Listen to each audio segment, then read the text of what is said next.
avoir ce qu'on appelle la sensibilité spirituelle. La sensibilité spirituelle, il faut noter ça, la sensibilité spirituelle. Pendant longtemps, j'avais cru que la sensibilité spirituelle, c'est ressentir la présence de Dieu. Sentir que Dieu est là. Oh, il est là, il est là. Oh, il est là, adorons-le. Non, frère, ce n'est pas la sensibilité spirituelle. Ça, ce sont les sensations spirituelles. Différence entre la sensibilité et les sensations. J'ai senti que Dieu était là ce matin. Ma soeur, tu as seulement senti. Ce sont les sensations. Mais je veux te parler de sensibilité. Ça veut dire ta capacité à savoir que Dieu n'est pas là parce que tu sens qu'il est là.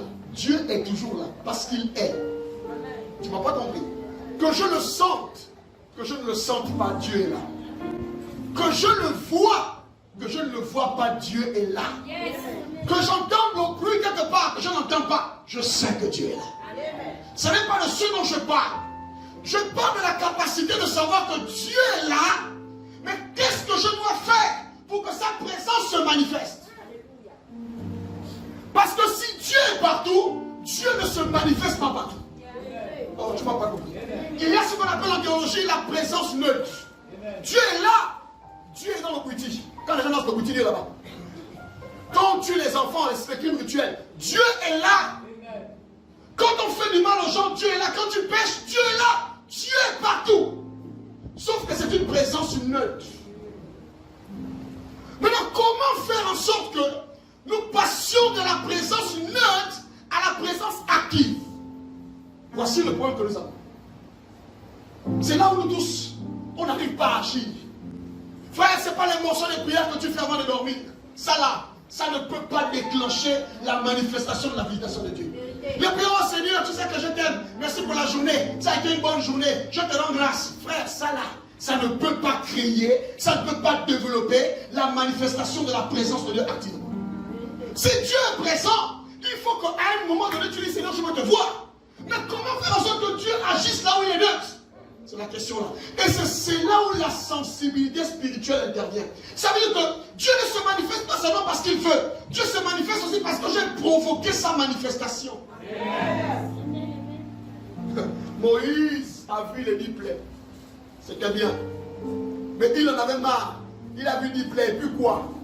Il a dit à Dieu, je veux voir ta gloire. Ça veut dire quoi? Je ne veux pas me limiter à ce que j'ai vu en Égypte. Seigneur, manifeste-toi. Seigneur, visite-moi.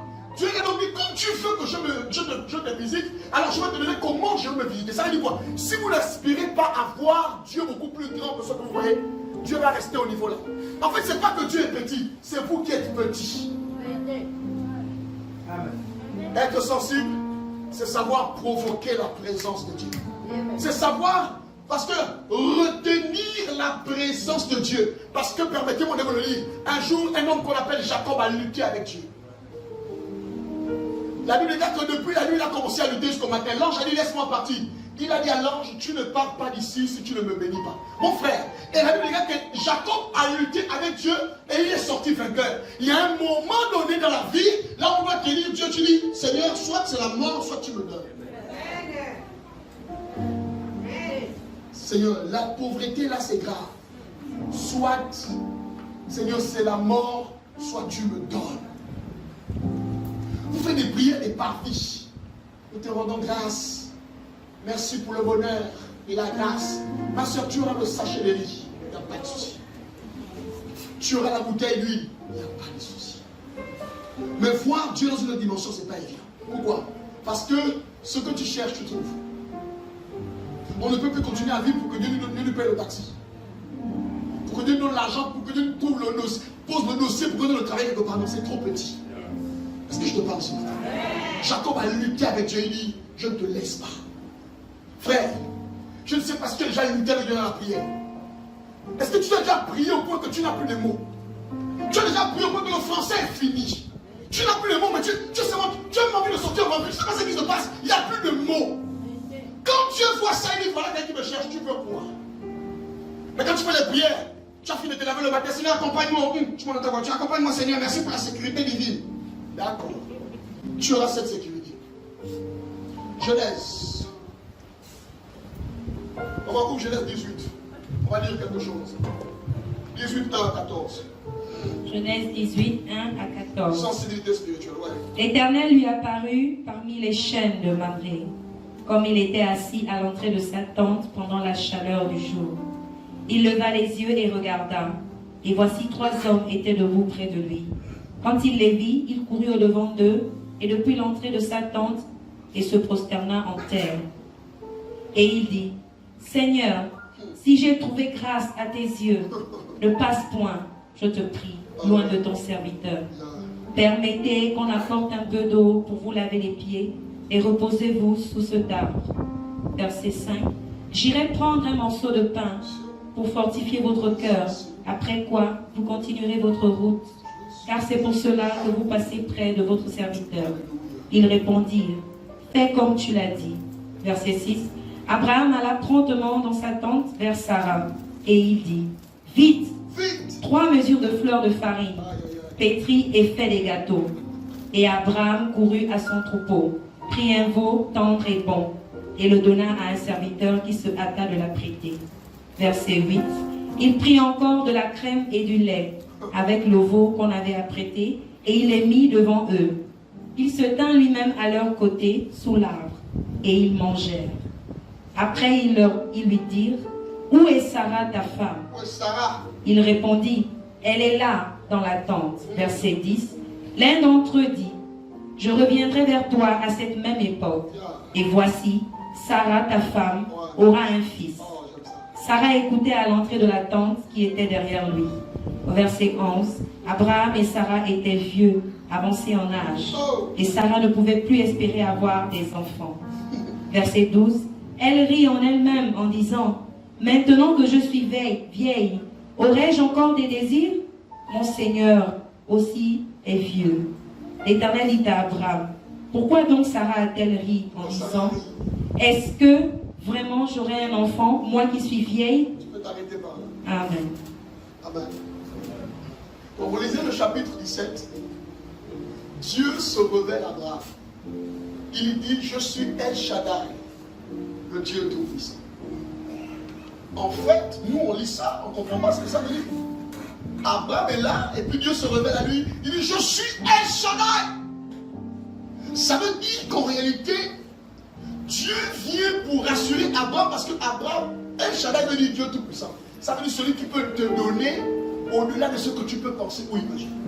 Abraham était en train de réfléchir sur, est-ce que l'histoire là que j'ai entendue sort, je veux te bénir, est-ce que c'est vrai? Il y a déjà Ismaël qui est là. Est-ce que ce n'est pas Ismaël? Donc Abraham entame un débat à l'intérieur de lui. Et Dieu vient interrompre ce débat pour dire, Abraham, arrête de douter. Même si Sarah est déjà âgée, moi Dieu, je vais accomplir ce que je t'ai dit. C'est pourquoi il dit, je suis El Shaddai. Rien n'est impossible. Donc la première chose que l'on retrouve au chapitre 17, c'est la révélation. Au chapitre 17, Dieu se révèle. Mais au chapitre 18, Dieu ne se révèle plus. Dieu le visite. Parce que après une révélation, il doit y avoir une visitation. Dieu ne peut pas toujours en train de se révéler à vous. Oh, Dieu a apparu dans ma chambre hier à 4 h du matin. Et quand on regarde ta vie, il n'y a rien. C'est un problème. Je reprends. Après la révélation, c'est la visitation. Amen. Si Dieu te révèle quelque chose, il faut que Dieu te visite. Dieu ne peut pas seulement rester au stade de la révélation. L'église a échoué parce que les gens restent au stade de la révélation. Ils ne comprennent pas qu'on doit passer de la révélation à la visitation. Oh, je te parle, j'en ai marre, je suis fatigué. C'est pas possible qu'on soit toujours en train de dire quand Dieu m'a parlé. La plupart des Dieu m'a parlé, on ne voit pas ça dans la vie. Ta vie, il n'y a que le noir. Pourquoi il y a le noir, mon frère? Mais si Dieu te parle, il faut la lumière. Je répondais à une dame, Ousmane. Elle a commencé à me faire son blabla. J'ai dit, écoute. Tu ne donnes à personne l'envie de servir Dieu. C'est toi qui souffres, ma soeur. Tu peux brandir les versets là. Les gens s'en foutent de ça. Ça fait combien d'années que tu pries? Mais tu souffres. Dieu veut dire quoi? C'est la volonté de Dieu. Il faut arrêter ça. Pourquoi vous avez pris le nom de Dieu et vous avez collé ça à la souffrance? Pourquoi? Donc les autres là, ils servent que Satan. Je dis que tu arrêtes ça. Arrête de publier tes versets bibliques là. Les gens sont fatigués de ça. On ne veut plus tes versets bibliques. Arrête ça. Se faire passer pour un spirituel, ça n'a plus de sens aujourd'hui. Les gens n'ont pas le temps pour ça. À un moment donné, les gens viendront dans nos églises parce qu'ils feront la gloire. Je vous le répète, les gens viendront dans nos églises parce qu'on passera de la révélation à la visitation. Lorsque Dieu visite son peuple, c'est le bonheur. Les gens sont guéris, les gens sont en bonne santé, les gens vont au travail, les gens sont heureux, ils viennent à l'église, même la manière de danser, la manière de donner à Dieu. Ce qui va se passer, Pasteur Thibault, c'est que Dieu s'est révélé à Abraham. Maintenant Dieu va se manifester. Abraham est assis à midi, il fait chaud, il est sur les tentes. Il voit 3 hommes. 3 hommes arrivent à côté de lui. Abraham se lève. Vous savez, il avait l'habitude de voir les gens. C'est un vieux. Il a près de 100 ans. Il sait, il voit les gens tous les jours. Mais il sait dans son esprit que les gens là ne sont pas simples. Il y a des gens et des gens. Il dit ceux-là. Non, ce n'est pas les gens ordinaires. Écoutez, la Bible déclare que c'est l'Éternel. L'Éternel se présentait à Abraham. Sauf que, pasteur, l'Éternel se présentait à Abraham sous la forme d'un homme. Oh, quand Dieu veut te faire du bien, il envoie quelqu'un dans ta vie. Quand Dieu veut te faire du bien, il passe par quelqu'un dans ta vie. Tu dois savoir que là, c'est l'Éternel qui a envoyé cet homme-là. Parce que apprenez à respecter les gens. Il y a des gens que Dieu a envoyés comme cadeau dans votre vie. Frère, quand le ciel a pitié de toi, il envoie les gens sur ton chemin. Quand Dieu a pitié de toi, il envoie quelqu'un te conseiller. Quand tu as, c'est pourquoi chérissez vos relations. Le ciel a visité Abraham pour 3 hommes. Abraham, comme ça, il se lève, il dit carrément à sa femme, vite, vite. Ça veut dire quoi? Fais vite. Il commence à dire, regarde, ne partez pas comme ça, s'il vous plaît. Ne partez pas. Restez là-bas un peu ici. Il sort, il dit à sa femme, prépare vite. Il va prendre le veau gras, il dit à son serviteur, tue ça. Frère, vous savez pourquoi? Parce que Abraham sait que lorsque Dieu te visite, il faut savoir la vérité. Regarde, je vous pose une question simple. Si Abraham avait laissé passer les gens là, qu'est-ce qui serait passé? Il n'aurait pas eu Isaac. Il y a des choses qui ne vont pas se reproduire 2 fois dans ta vie. Il y a des rencontres que tu n'auras pas 2 fois dans ta vie. C'est pourquoi il faut discerner les rencontres qui sont des visitations divines et les rencontres de n'importe quoi. Ne traite pas tout le monde comme toi tu veux. Il y a des gens que tu vas tenir comme l'œuf, que tu dois respecter. Il y a des gens dans ta vie que tu dois prendre comme ça. Tu dis, ah non, ça c'est pas une relation que je tiens dans les caniveaux. C'est pas une relation d'argent, mais c'est une relation vitale. C'est une relation qui peut me faire passer de la mort à la vie. Cette relation-là, je la chéris. Je ne la manipule pas. C'est une relation que je considère. Considérez des relations. Il y a des relations qui vont vous amener très loin dans la vie. Mais vous, tout le monde, vous les traitez par ordre alphabétique dans votre répertoire. Il y a des gens qu'on respecte. Parce qu'il y a des gens, Dieu les envoie expressément dans vos vies pour influencer votre destinée. Et quand vous savez que cette personne-là, elle n'est pas comme les autres, c'est vrai que c'est une personne, mais elle a quelque chose de particulier dans ma vie, je la chéris. Je prête attention. Même la manière de parler, je ne parle pas n'importe comment. Parce que je sais que cette personne-là, il y a quelque chose de divin en elle qui peut m'amener à shifter. Abraham a dit, ils doivent manger ici. Pasteur Thibault, Sarah ne connaissait pas pourquoi il devait manger. Mais Abraham a dit, c'est moi le chef. Mangez. Ils n'ont pas parlé à Sarah. En fait, ces gens étaient venus pour voir Abraham. Dieu a parlé, la révélation. Maintenant, Dieu l'a visité. Maintenant, il fallait qu'Abraham soit sensible pour dire, ça c'est Dieu qui envoie l'homme là. Quelquefois, Dieu vous a visité. Vous avez fait quoi? Vous avez craché dessus. Parfois, si vous êtes en retard, c'est parce que vous avez laissé passer des relations que vous n'aurez pas dû laisser passer. Et vous êtes encore le genre de personne qu'on influence. Si quelqu'un te dit un jour, oh non, tu vois la soeur là, non, elle s'est mal comportée avec moi. Réponds à la soeur là, à la personne là que j'attends aussi qu'elle se comporte comme ça avec moi. Ce qu'elle a fait avec toi, là, elle n'a pas fait ça avec moi. Donc s'il te plaît, gère ça avec elle. Apprenez à avoir vos propres convictions sur les gens. Tu ne peux pas changer avec une personne parce que tu as entendu qu'une personne a dit que ça là c'est l'immaturité qui fait ça. Oh la soeur là est mauvaise, oh frère, attends qu'elle soit mauvaise avec moi. Donc elle n'a pas été mauvaise avec moi, s'il te plaît, ne me mêle pas ça. Vous gâtez vos relations. Vous les gâtez. Mais sauf que parfois ces relations-là sont vitales. Est-ce que je te parle ce matin? Change ta manière de faire. Abraham a dit, je ne vous laisse pas partir.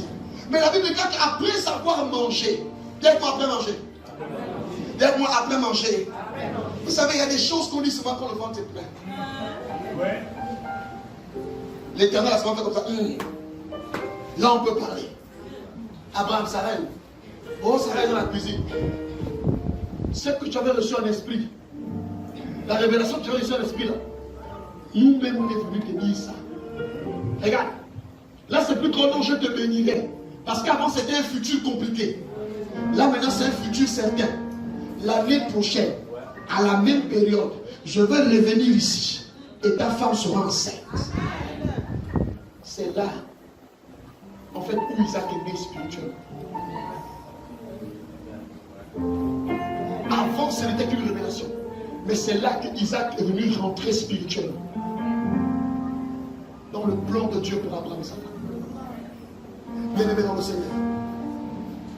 Il y a des gens dans ma vie que j'ai rencontrés. Une seule rencontre, ça a basculé ma vie. Et je sais reconnaître ça. Oh, oh, oh, oh. Je crie à toi.